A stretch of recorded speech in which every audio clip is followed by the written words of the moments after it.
கிருபையே தேவ கிருபை என்று உள்ளது. அவரை போற்றி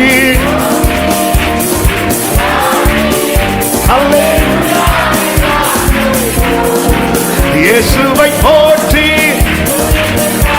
ஹல்லேலூயா ஹல்லேலூயா. அப்படியே காட்டுல இருந்து நல்லவன் பாடினான். ஆண்டவர் சாலமோனை வச்சு ஆலயத்தை கட்டும் போது எதுதான் பாட வச்சாரு தெரியுமா? நல்லவன். இல்லன்னா இல்ல. அவருடைய வல்லமையில நம்ம கழிவுற காரணம் அவர் நமக்கு எப்படி இருக்கிறார்? நல்லவராகவே இருக்கிறார். ஹல்லேலூயா. நான் சிருஷ்டிக்கிறதுல ஆமென்.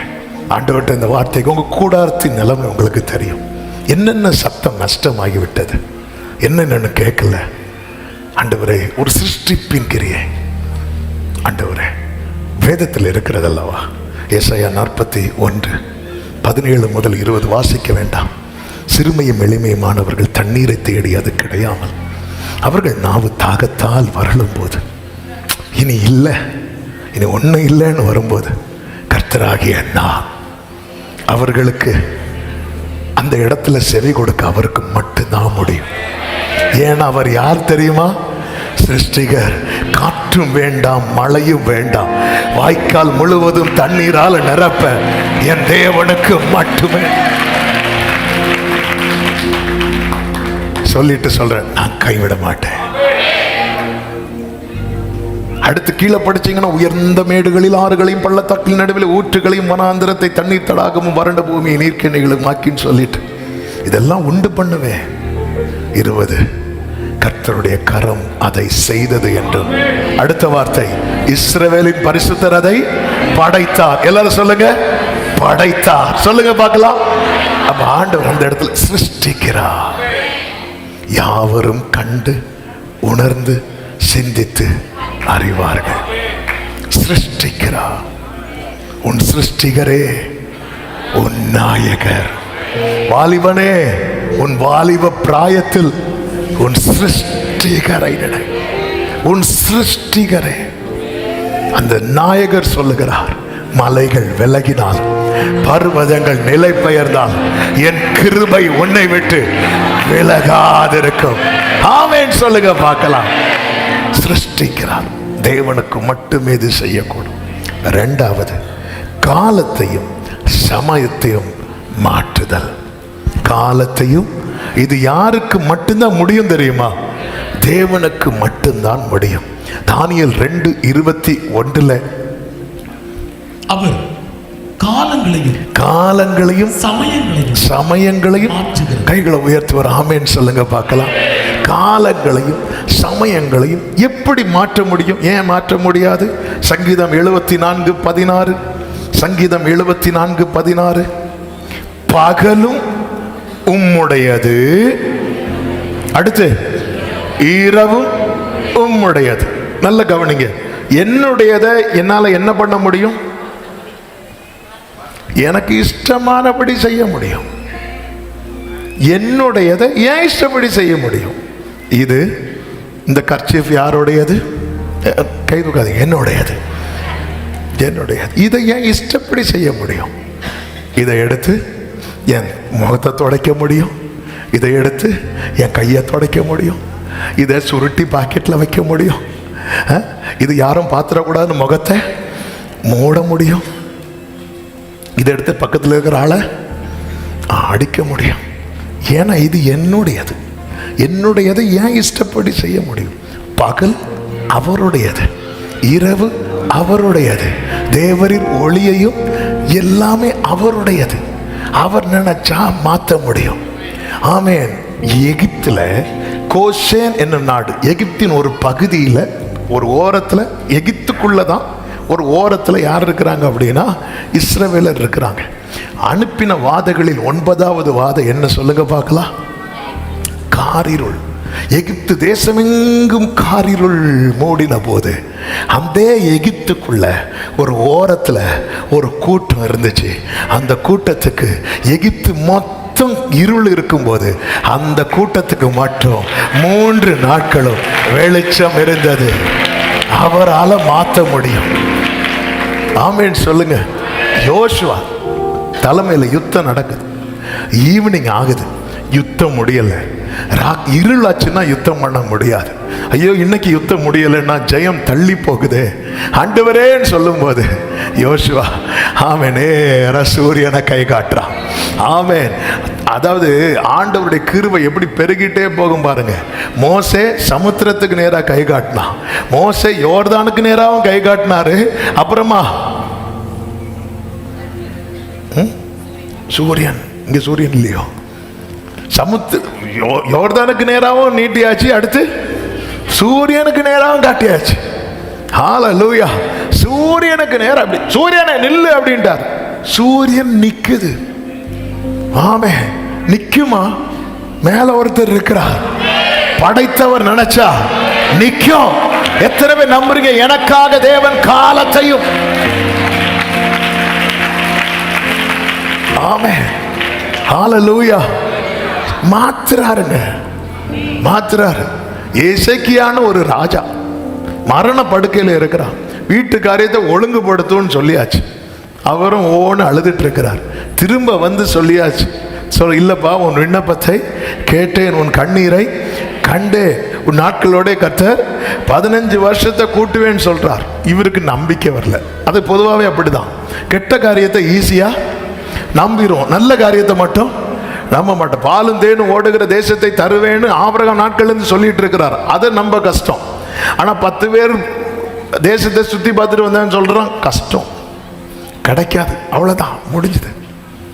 கெட்ட காரியத்தை உடனே நம்பிரும். நல்ல யோசேப்பு மரித்து போனான்னு சொன்ன செய்தியை யாக்கோபு உடனே நம்பிட்டார். அது உண்மையான செய்தியா பொய்யான செய்தியா? பொய்யா. ஆனா யோசேப்பு உயிரோடு இருக்கிறான்னு வந்து சொன்னதுக்கு அப்புறம் யாக்கோபால என்ன செய்ய முடியல? நம்ப முடியல. ஆமே. இப்ப தெரியுதா நம்ம செட்டப் எப்படி இருக்குன்னு? ஹல்லேலூயா. ஆமே. இப்போ எனக்கு அடையாளம் வேணும். என்ன அடையாளம் வேணும்? சூரிய பாகுன்னு சூரிய கடிகாரம். அந்த காலத்துல சூரியனிலிருந்து வரும் விழும் நிழலை வச்சு அந்த டைமிங் பார்ப்பாங்க. அந்த நிழல் எப்பவுமே ஃபார்வர்டாக தான் போயிட்டே இருக்கும், இப்படி போயிட்டே இருக்கும். சரி, அது முன்னாடி போகணுமா பின்னாடி போகணும்? முன்னாடி போறது இயற்கை, பின்னாடி போகணும், பின்னாடி போகணும். சரி, அப்படியே பின்னாடி போகுது, ஒரு டேமேஜ் கிடையாது. ஏன்னா இதை செய்யறது யாரு? கர்த்தர். நம்மளால கடிகாரத்தை மாற்ற முடியும், நம்மளால காலத்தை மாற்ற முடியாது. நம்ம கடிகாரத்தில் இருக்கிற காலத்தை மாற்றுவோம், டைமை. நம்ம 1 மணிக்கூர் கூட்டி வச்சாலும் 1 மணிக்கூர் கூடாது. ஆமே. சிலர்லாம் அவசரமா கிளம்புறதுக்கு வீட்டில் 1/2 மணிக்கூரை கூட்டி வச்சு 1 மணிக்கூர் லேட்டாகி வருவாங்க, பார்த்துருக்கீங்களா? கை தூக்க வேண்டாம், ஸ்தோத்திரம் பண்ணிட்டு இருங்க. எப்படி சொல்றாரு கரெக்டா? ஆமே. ஏன்னா நான் அப்படி வச்சிருக்காதான். ஆமா. எப்போ நமக்கு இந்த 1/2 மணிக்கூர் கூடி இருக்குன்னு நினைக்கிறோமோ அப்பவே இன்னும் என்ன இருக்கு நமக்கு முன்னாடி? ½ இருக்கு. நம்மளால கடிகாரத்தை மாற்ற முடியும், ஆமே, ஆனா காலத்தை மாற்ற முடியாது. கொஞ்சம் முன்னாடி சொன்ன வார்த்தையை ஒரு விஷயம் கூட சொல்றேன். ஒவ்வொன்றுக்கும் ஒரு காலம் உண்டு. ஆமே. துளிர் விட ஒரு காலம், இலை விட ஒரு காலம், காய் விட ஒரு காலம், கனி விட ஒரு காலம். இது எல்லாத்தையும் ஒரே டைம்ல செஞ்சு முடிச்சவர் ஆண்டவர். ஆண்டவர்கிட்ட போய், ஆண்டவரே அந்தந்த சீசன்ல தான் ஆண்டவரே, இன்னைக்கு தான் சீசன்ல தான் ஆண்டவரே. அதனால தேவ பிள்ளைங்க ஒருபோதும் சீசன் இல்லை, அதனால எனக்கு ஒண்ணு இல்லைன்னு நீங்க உங்க வாயால் என்ன செய்யக்கூடாது, சொல்லக்கூடாது. இப்போ சீசன் இல்லை, இப்போ ஒன்றும் இருக்காதுன்னு சொல்லிட்டு இருந்து ஒரே ஜெபம், ஆண்டவரே 100 மடங்கு 100 மடங்கு ஓடிரு. வாயை திறந்து சீசன் இல்லைன்னு நீயே ஒரு அஸ்திவாரம் போட்டுட்டு அதுக்கு மேல உட்கார்ந்து இருந்து, ஆண்டவரே எனக்கு 100 மடங்கு தாங்க, 200 மடங்கு தாங்க. ஈசாக்கு பஞ்சகாலத்தில் விதை விதைத்தான். அந்த வருஷத்துல அப்படிதான் பைபிள்ல இருக்கும். அவன் எத்தனை மடங்கு அறுவடை தெரியுமா? 100 மடங்கு. என் ஆண்டவர் கையில தான் காலங்கள் இருக்கிறது. எனவே தான் தாவீது சொல்லுகிறான், நான் செத்தவனை போல எல்லாராலும் முழுவதும் மறக்கப்பட்டாலும் நான் ஆமென் கர்த்தரிடத்தில் நம்பிக்கையா இருப்பேன். காரணம் என் காலங்கள் கர்த்தருடைய கரத்திலே. சத்தமாவேன் சொல்லுங்க பார்க்கலாம். எனவே தான் சகரியா 14:7 சொல்லப்பட்டிருக்கிறது, ஒரு நாள் உண்டு, அது கர்த்தருக்கு தெரிந்தது, அது பகலும் அல்ல இரவும் அல்ல, ஆனாலும் சாயங்காலத்தில். எத்தனை பேர் நம்புறீங்க இத? சாராளுக்கு 90 வயதான போது பைபிள் என்ன சொல்லுகிறது தெரியுமா? அவள் கற்பந்தரிக்க பலனடைந்து அப்படின்ற விசுவாசத்தினாலே சாராளும். அப்ப அதுவரை அவளுக்கு என்ன இல்லை? பலன் இல்லை. அவளை குறித்து வேதம் என்ன சொல்லுகிறது? ஸ்திரீகளுக்குள்ள வழிபாடு நின்று போயிட்டு. சில சொல்லுவாங்க, அதாவது பேபி வரணும்னா 30 வயசுக்குள்ள வரணும் அப்படி சொல்றவங்கள ஆண்டவர் நோட் பண்ணியிருப்பார். உனக்கு 31 தான். அது அவர் கர்த்தர் தருவது. நீர் கொடுக்க நாங்கள் வாங்கிக் கொள்வோம். நீரும் அது கையை திறக்க. அந்த டைம்ல அது வரைக்கும் சாராள் கற்பந்தரிக்க பலன் எடுத்து. ஆபிரகாமுக்கு பலனை சொல்லணும் வேண்டாது. ஆமே, ஆபிரகாமுடைய ஸ்ட்ரென்த், அவருடைய சரீரம் செத்த நிலை. ஆனா ஆபிரகாம் வயசு காலத்துல கிஃப்ட் கொடுக்கும் போது கேத்துராள்னு ஒருத்தி வந்து நிக்கிறான். இவங்கெல்லாம் எங்கிருந்து வந்தாங்க? பின்னாடி ஒரு கூட்டம், ஒரு மினி சர்ச்சையே வந்து நிக்குது. ஆமே, எங்க இருந்தப்பா இந்த ஸ்ட்ரென்த்? எங்க இருந்து? 80வது வயசுல மோசே கிட்ட சொல்ற, நீ போ, நான் உன் வாயோடு இருந்து பேசுவேன். ஆண்டவரே, அன்னைக்கு நான் பேசினா எல்லாரும் கேட்பாங்க. ஆண்டவரே, ஆண்டவர் சொல்ற, இன்னைக்கு நீ பேசினா நான் கேட்பேன். ஹல்லேலூயா. அன்னைக்கு நீ பேசுறத ஊரே கேட்கும். உன் பதவி அப்படி. ஆனா இன்னைக்கு மோசே, நீ பேசுற ஒவ்வொரு வார்த்தைக்கும் பரலோகம் எப்படி ரெஸ்பாண்ட் பண்ணுதுன்னு பாரு. நான் சொல்றது எத்தனை பேருக்கு புரிகிறது? நல்ல கரங்களை தட்டி. பைபிள்ல 2 வேர்டு மாறி மாறி வரும். மோசே சொன்னபடி கர்த்தர் செய்தார், கர்த்தர் கட்டளையிட்டபடி மோசே செய்தார். அவர் காலத்தையும், இது மனுஷனால முடியாது, சாத்தியமே கிடையாது, கர்த்தர் மாட்டுவார். ஆமீன் சொல்லுங்க பார்க்கலாம். நேரம் அதிகம் போகிறதுனால 3வதாக, மனுஷனால கூடாது, தேவனால் மட்டும் கூடுகிற 3வது முக்கியமான காரியம் பாவ மன்னிப்பும் ரட்சிப்பும். ஆமென். மார்க் 2வது அதிகாரம் 5வது வசனம். இயேசு அவர்கள் விசுவாசத்தை கண்டு திமிர்வாதக்காரனை நோக்கி, மகனே, உன் பாவங்கள் உனக்கு மன்னிக்கப்பட்டது என்றார். உன் பாவங்கள் உனக்கு இதை கேட்டது அங்க இருக்கிறவங்களுக்கு என்ன வந்துச்சு? ஒரு கோபமும் கலக்கமும் வந்துச்சு. ஏன்னா பாவங்களை யார் தான் மன்னிக்க முடியும்? 7வது வசனத்தில் இருக்கிறது, தேவன் ஒருவரே அன்றி பாவங்களை மன்னிக்கத்தக்கவர். பாவத்தை மன்னிக்கணும்னா அது யாரால மட்டும்தான் முடியும்? சத்தமா சொல்லுங்க. எஸ், இவர் யாரு? இயேசு ரட்சகர், ஆண்டவர் சொல்றவங்க சத்தமா ஆமென் சொல்லுங்க. ஆமே. பூமியிலே பாவங்களை மன்னிக்க மனுஷகுமாரனுக்கு அதிகாரம் உண்டு. 2:10. பூமியிலே பாவங்களை மன்னிக்க மனுஷகுமாரனுக்கு அதிகாரம் உண்டு என்பதை நீங்கள் அறிய வேண்டும். நீங்கள் ஒரு தேவப்புள்ள அறியணும். என் பாவத்தை மன்னிக்கிற அதிகாரம் யாருக்கு தான் உண்டு தெரியுமா? ஆண்டவராகிய இயேசு கிறிஸ்துவுக்கு. இயேசு வேதத்தில் அவர் சஞ்சரித்த நாட்களிலே அவரிடத்திலிருந்து பாவ மன்னிப்பை பெற்ற யாராவது 1-2 பேரை சொல்லுங்க பார்க்கலாம். ஒரு பாவியாகிய ஸ்திரீ இயேசுவின் பாதத்தில் வந்து அவ அழுவா. ஆண்டவர் சொன்ன, ஸ்திரீயே, உன் பாவங்கள் உனக்கு மன்னிக்கப்பட்டது.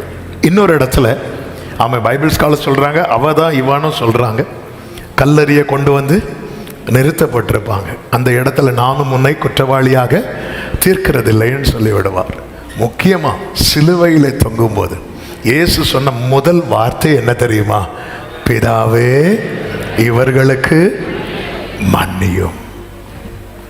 அப்போஸ்தலர் நடபடிகள் 5வது அதிகாரம் அதனுடைய 30-31 வசனங்களிலே, நீங்கள் மரத்திலே தூக்கி கொலை செய்த இயேசுவை நம்முடைய பிதாக்களின் தேவன் எழுப்பி இஸ்ரவேலுக்கு மனம் திரும்புதலையும் பாவ மன்னிப்பையும் அருளுகிறதற்காக அவரை அதிபதியாகவும் இரட்சகராகவும் தமது வலது கரத்தினாலே உயர்த்தினார். அப்போஸ்தலர் 11:43. அவரை விசுவாசிக்கிறவன் எவனோ. அப்போஸ்தலர் 5:31 என்ன சொல்லப்பட்டிருக்கிறது? யாருக்கு மனம் திரும்புதல்? ரட்சிப்பு. இஸ்ரவேலுக்கு மனம் திரும்புதலையும். ஏன் அப்படி சொல்லப்பட்டிருக்கிறது அப்படின்னா, இன்னும் காஸ்பல் எங்க போகல, எருசலேமை விட்டு வெளியே போகல, உள்ளதான் இன்னும் ப்ரீச் பண்ணி கொண்டே இருக்கிறது. அதனால இதை யாரை ஃபோக்கஸ் பண்ணி சொல்றாங்க? இஸ்ரவேலுக்கு. ஆனால் உண்மையிலே அது இஸ்ரவேலருக்கு மட்டுமல்ல. அப்போஸ்தலர் 11:41 இருக்கிறது, அவரை விசுவாசிக்கிற, யாரை விசுவாசிக்கிறவன்? இயேசுவை விசுவாசிக்கிறவன் எவனோ அவன் அவருடைய நாமத்தினாலே பாவ மன்னிப்பை பெறுவான் என்று தீர்க்கதரிசிகள் எல்லாரும் அவரை குறித்தே சாட்சி கொடுக்கிறார்கள். கைகளை உயர்த்தி ஒரு ஹல்லேலூயா சொல்லுங்க பார்க்கலாம். அவரிடத்தில் மட்டும்தான் மன்னிப்பு. இயேசு கிறிஸ்து ஊழியம் செய்த நாட்களில்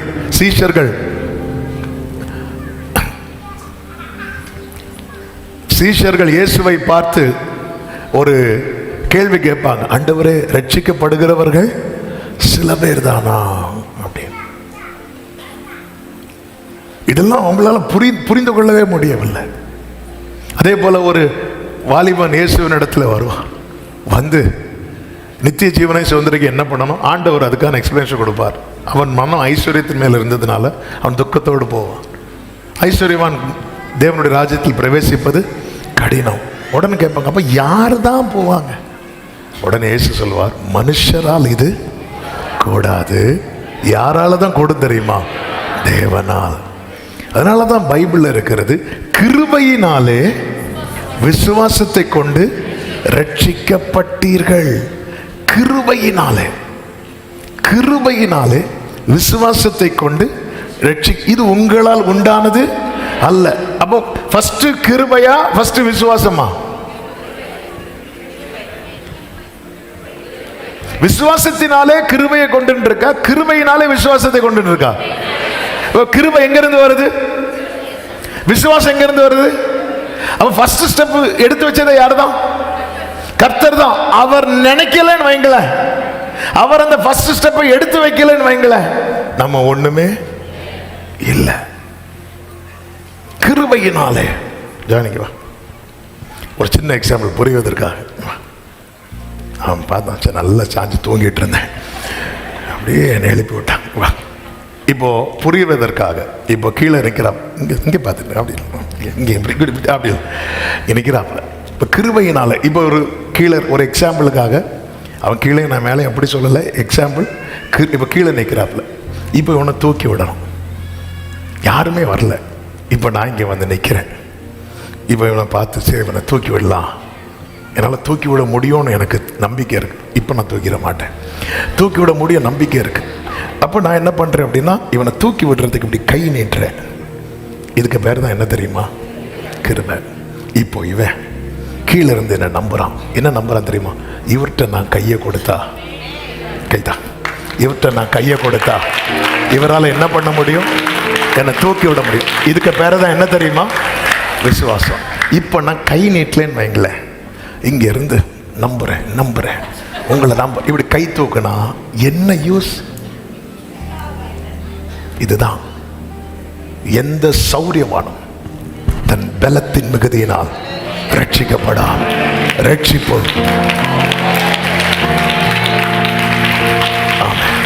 அதாவது நான் அப்படி ஜெபம் பண்ணேன், நான் 1000 ஸ்தோத்திரம் புக்கு பாக்கெட்டுக்குள்ள வச்சிருக்கிறேன் அப்படிலாம், அதெல்லாம் வச்சுக்கோங்க.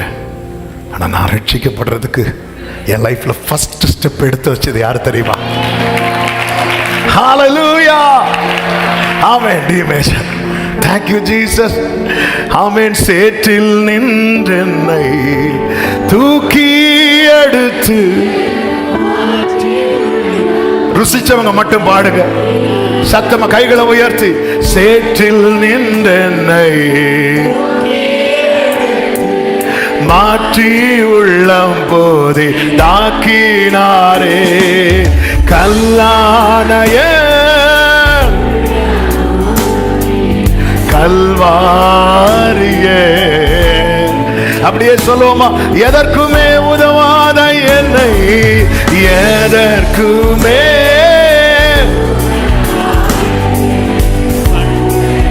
ஹalleluya, ஹalleluya. இப்ப பாருங்க, இப்போ சரி அங்க இருக்கட்டும். இப்போ அவன் என்ன நம்பணும்னா மேல இருக்கிற நான் என்ன பண்ணணும்னா அவனை நம்ப வைக்கணும். ஏன்னா நிறைய பேர் தூக்க ட்ரை பண்ணி அவங்களெல்லாம் இவன் இழுத்து குழியில போட்டிருக்கிறான். ஆமென். எனக்கு தெரிஞ்ச ஒரு, இப்போ பார்க்குறாங்களான்னு தெரில, ஒருத்தங்க அவங்க பையன் வந்து ரொம்ப குடிக்க அடிமையாக இருக்கிறான்னு சொல்லிட்டு ரொம்ப ஃபீல் பண்ணி அவங்க ரிலேட்டிவ் ஒரு ஆளை அனுப்பி விட்டாங்க. போன ஆளையும் காணல. மனசில் ஆயிருக்கும்னு நினைக்கிறேன். அவ்வளோதான். நேரம் அங்கே போய் பார்த்தா 2 பேரும் இருக்கிறாங்களா? இல்லை, இங்கே இல்லை, இங்கே உள்ளவங்க இல்லை. ஆமென். எப்படி ஆன்லைனில் பார்ப்பாங்க திடீர்னு. இப்போ அந்த பையன் நல்லா இருக்கிறான், அது வேறு. அவங்க சொன்ன வார்த்தை, நான் எங்கள் அக்கா பையனை அனுப்பி விட்டேன், நீ போய் அவன் செவியை பிடிச்சு ஆத்திரி கொண்டு வான்னு. பார்த்தா இவனும் கூட இருக்கான். இப்படி தான் நிறைய பேர் கை கொடுக்க போய் நிறைய பேர் இழுத்து போட்டான். இப்போ கை கொடுக்க ஒருத்தங்க வரணும்னா யார் தூக்கி விடுவா? நிர்பந்தமான மனுஷனா அந்த இடத்துல வரும்போது அவர் சொல்றார், இங்க பாரு, நான் யார் தெரியுமா? அவைகளுக்கு ஜீவன் உண்டாயிருக்கும், அது பரிபூர்ணப்படவும் வந்தேன், நான் இழந்து போனதை தேடவும் ரட்சிக்கவுமே. ஹல்லேலூயா. அவர் மனம் வச்சாருங்க. தாவீது சொல்ற, நான் கர்த்தருக்காக பொறுமையோடு காத்திருந்தேன். அவர் எவ்வளவு நல்லவர். நான் அவர் என் லைஃப்ல அந்த ஃபர்ஸ்ட் ஸ்டெப் எடுத்து வைக்கலடா, என்னுடைய லாஸ்ட் ஸ்டெப் என்னைக்கும் முடிஞ்சிருக்கும். இன்னைக்கு நான் அவருடையவனா இருக்க காரணம் அந்த கிருபைன்னு சொன்னது. கிருபை அது வந்து ஆமா, அதனாலதான் ஒரு தேவ பிள்ளை புரிஞ்சுக்கணும், இந்த கிருபையும் விசுவாசம், கிருபை சத்தியம், இதை வந்து பிரிக்கவே கூடாது. ஒரு கூட்டத்தார் சத்தியத்தை பிரித்து தள்ளி அப்படியே கொண்டு போயிட்டாங்க. கொண்டு போய் வரவனெல்லாம் அடி. நீ இப்படி இருந்தேன்னா 2வது நாள்லே சாவ. அன்னைக்கு ஏதோ ஒரு தற்செயல ஒரு செய்தி கேட்டேன், நீ இப்படி இருந்தேன்னா நீ போகிற வழியில் லாரி இடிச்சு. நான் அந்த செய்தி, அம்மா என்ன செய்தி இது? நீ இப்படி இருந்தேன்னா உனக்கு நெஞ்சு சும்மா அடிச்சு விடுறது இல்லை. ஒரு கூட்டம் அப்படியே ஒரு சைடை இழுத்துட்டு போய் அட்டின்னு போட்டு அடிச்சு, எனக்கு ஆக்சிஜன்லாம் போயிட்டு இருக்கு. அடுத்த பாயிண்ட் அடுத்த வாரம், அதுக்குள்ள ஸ்தோத்திர கூட்டமே முடிஞ்சிடும். இன்னொரு கூட்டம் இருக்கு, சத்தியத்திலிருந்து கிருபையை மட்டும் பிடிச்சிட்டு போய், நீ எப்படி இருந்தாலும் பரவாயில்ல, அப்படி இருந்தாலும் இல்லை இல்லை இல்லை இல்லை, கிருபையும் சத்தியம் ஒன்றை ஒன்று சந்திக்கும். அந்த சந்திக்கிற இடத்துல நீதியும் சமாதானமும் முத்தமிடும். அந்த இடத்துல ஒரு உறவு பிறக்கும். அதுதான் கிறிஸ்து நமக்கு ஏற்படுத்தி தந்தது. இது தேவனால் மட்டுமே. 2 காரியங்களை மட்டும் சொல்லி வேகமா சொல்லி ஜெபிக்கிறேன். நான்காவது உயிர்ப்பித்தல். அது எந்த மனுஷனுக்கும் உயிரை கொடுக்க முடியாது. ஆமென். இயேசு சொன்னார் யோவான் 11:25, நானே உயிர்த்தெழுதலும் ஜீவனுமாயிருக்கிறேன், என்னை விசுவாசிக்கிறவன் மரித்தாலும் பிழைப்பான். யோவான் 10:17-18 ஆமென். அந்த 18வது வசனத்தில் சொல்றார், ஒருவனும் அதை என்னிடத்திலிருந்து எடுத்துக்கொள்ள மாட்டான். அந்த அதைன்னா எதை தெரியுமா? ஜீவனை நானே அதை கொடுக்கிறேன். அப்ப இயேசுவின் ஜீவனை பிலாத்துவும் எடுக்கல, ஏரோதுவும் எடுக்கல, அடுத்து யாரும் எடுக்கல, பிசாசும் எடுக்கல. ஆமென். அதனால அந்த பிசாசு வந்து இவனை கொன்னுட்டான் அப்படி சொல்லவே கூடாது. அடுத்த வார்த்தை சொல்றாரு பாருங்க, நானே அதை கொடுக்கிறேன். இயேசுதானங்க கொடுத்தார் சிலுவையில், இயேசுதான கொடுத்தார். ஆமென். அடுத்த வார்த்தை பாருங்கள், அதை கொடுக்கவும் எனக்கு அதிகாரம் உண்டு, அதை மறுபடியும் எடுத்துக்கொள்ளவும் எனக்கு அதிகாரம் உண்டு. இந்த கட்டளையை அதனால உனக்கு விரோதமா எந்த ஆயுதம் உருவாக்கப்பட்டாலும் நீ எவ்வளவு காலம் வாழ வேண்டும் என்பதை தீர்மானிக்கிறவர் அவர். நல்ல கைகளை தட்டி ஆமென் சொல்லுங்க. எந்த வியாதி வந்தாலும், எந்த போராட்டம் வந்தாலும், எந்த நெருக்கம் வந்தாலும் ஒருவனும் அதை எடுத்துக்கொள்ள முடியாது. ஆமென். அவர் அதன் அடையாளமா எத்தனை பேரை உயிரோடு எழுப்பினார் பூமியில் இருந்த நாட்கள்ல? ஒரு 2-3 பேரை சொல்லுங்க. 3 பேர் பைபிள் 3 நபர்களை சொல்லப்பட்டிருக்கிறார். யாரெல்லாம்? லாசர், அப்புறம் நாயினூர் விதவையின் மகன், அப்புறம் சில பார்க்குறாங்க எங்களுக்கு லாசர் தான் தெரியாது, அவங்க சொல்லிட்டாங்க. இந்த 3வது ஆளு, ஆமா எங்களுக்கு தெரிஞ்சது எங்கள்கிட்ட கேளுங்க, எவீருவின் மகன். இதெல்லாம் தேவன் ஒவ்வொன்றும் செய்கிறாருன்னா அதன் அடையாளம். தண்ணீரை ரசமாக மாற்றினார்னா அது எதுக்கான அடையாளம்? அவருடைய ரத்தத்தை ரசமாக தரப்போறாருன்னு அர்த்தம். அந்த பிந்தின ரசம் எப்படி இருக்கும் தெரியுமா? சுவையுள்ளதாக இருக்கும். குருடனுக்கு பார்வையை கொடுக்கிறது எதன் அடையாளம்? நான் உலகத்திற்கு ஒளியா இருக்கிறேன். அப்பத்தை பெருக பண்ணி கொடுத்தது எதற்கடையாளம்? ஜீவ அப்பம் நானே. இப்படி ஒவ்வொன்றும் அதிலே தாம் யார் என்பதை வெளிப்படுத்துகிறார். உயிர்ப்பிக்கிறவர். முதலாவது கிறிஸ்து தம்முடைய ஆத்மாவை மரணத்தில் ஊற்றி உயிர்த்தெழுதலை காண்பித்து கொடுத்தார். கிறிஸ்துவுக்குள்ள அவ்வளோ பெரிய நம்பிக்கை இருக்கிறது. எனவே தான் கர்த்தருக்குள் மரிக்கிறவர்கள் பாக்கியவான்கள் என்று எழுது. இதற்கு தான் தேவன் ஞானஸ்நானம் என உடன்படிக்கை வைத்திருக்கிறார். ரோமர் 6வது அதிகாரத்து 4-5 வசனங்களை பார்த்தீர்களானால் தெரியும். கிறிஸ்துவை ஏற்றுக்கொண்டு கிறிஸ்துவோடு கூட இந்த ஞானஸ்நான உடன்படிக்கைக்கு ஒருவன் உட்படும் போது அவன் கிறிஸ்துவின் மரண சாயலிலும் உயிர்த்தெழுதலின் சாயலிலும் என்ன பண்ணுகிறான்? இணைக்கப்பட்டிருக்கிறான். அப்படி இணைக்கப்பட்டிருக்கிற நிச்சயம் உள்ளவங்க கைகளை உயர்த்தி நன்றி இயேசுவேன்னு சொல்லுவோம். நன்றி இயேசுவே. 5வதாக பரலோகத்தில் கொண்டு சேர்த்தார். இது யாருக்கு மட்டும்தான் முடியும் தெரியுமா? தேவனுக்கு மட்டும்தான். யோவான் 14வது அதிகாரம் 2, 3, 6 வசனங்களை வாசிக்கலாம், ஜெபிக்கலாம். வீட்டில் அநேக வாசஸ்தலங்கள் உண்டு. அப்படி இல்லாதிருந்தால் நான் உங்களுக்கு சொல்லியிருப்பேன். ஒரு ஸ்தலத்தை உங்களுக்காக ஆயத்தம் பண்ண போகிறேன். நான் போய் உங்களுக்காக ஸ்தலத்தை ஆயத்தம் பண்ணின பின்பு நான் இருக்கிற இடத்திலே நீங்களும் இருக்கும்படி நான் மறுபடியும் வந்து மறுபடியும் இயேசு மறுபடியும் வருவார். சத்தமா ஆமென் சொல்லுங்க. அவர் வந்து என்ன செய்வாரா? உங்களை என்னிடத்தில் சேர்த்துக் கொள்வேன். 6வது வசனத்திலே சொல்லுகிறார், நானே வழியும் சத்தியமும் ஜீவனுமாயிருக்கிற என்னை அல்லாமல் ஒருவனும் பிதாவினிடத்தில் இயேசு இல்லாம சான்ஸே கிடையாது. ஆதி மனிதனா பாவம் செய்து பரலோகத்தை சாத்தியம் இல்லாமல் ஆக்கினான். இயேசு கிறிஸ்து வந்து நம்முடைய பாவங்களை எல்லாம் சுமந்து தீர்த்து பரலோகத்தை நமக்கு சாத்தியமாக்கினார். அதன் அடையாளமாக பிள்ளை என்கிற அதிகாரத்தை தந்தார். ஆவி என்னும் அச்சாரத்தை நமக்கு தந்தார். மீட்கப்படும் நாளுக்கென்று நம்ம மேல் அந்த முத்திரை போடப்பட்டிருக்கிறது. ஹல்லேலூயா. அவர் மறுபடியும் வருவார். எந்த ஒரு மனிதனும் தன்னுடைய சுய நீதியை வச்சு பரலோகத்துக்கு போகவே முடியாது. எனவே தான் கொரிந்தியருக்கு எழுதும் போது ஆவியானவர் பவுலை கொண்டு எழுதினார், அவரே நமக்கு ஞானமும் நீதியும் மீட்பும் பரிசுத்தமும் ஆனார் என்று. 1 கொரிந்தியர் 1:31 கடைசி வசனம். அவரே நமக்கு ஞானமும் நீதியும் பரிசுத்தமும் ஆனார், மீட்பும் ஆனார். ஆமே. தேவனால் மட்டுமே இது சாத்தியம்.